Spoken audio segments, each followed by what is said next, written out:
Манай байнгын ороотой холбоотой энэ өнгөрсөн чуулганаар батлагдсан хамгийн том ажил бол аж ахуйн нэгжийн орлогын албан татврын 1% тэнцвүүц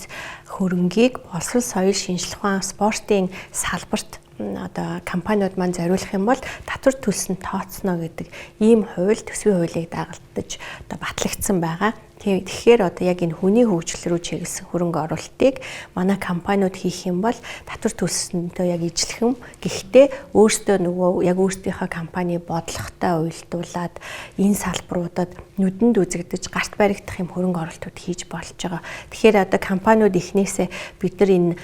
сургуулиудын одоо ариун цэврийн өрөөг нь бүр гоё болгоод өгье ч гэдэг юм уу эсвэл шаардлагатай лабораториуд байгуулад өгье ч гэдэг юм ийм асуудлууд эхнээсээ санал тавьж эхэлж байна. Тэгэхээр ер нь бол одоо орон нутгийн компаниуд ч бай, улсын хэмжээний том байгууллагууд ч бай нэлээ энэ салбар руу бас анхаарлаа хандуулаа зарим нь спортын салбар одоо бэлтгэлийн танхимыг бид нар тохижуулаад өгье ч гэдэг юм уу кино урлагийг дэмжиж гэдэг юм уу одоо нэлээ ийм одоо санаачлагууд гарч ирж байгаа. Тэгэхээр энэ бол манай яг энэ хүн рүү чиглэсэн хүний хөгжил рүү чиглэсэн салбарт маш том одоо ахиц гаргах юм боломжтой хууль гэж харж байгаа.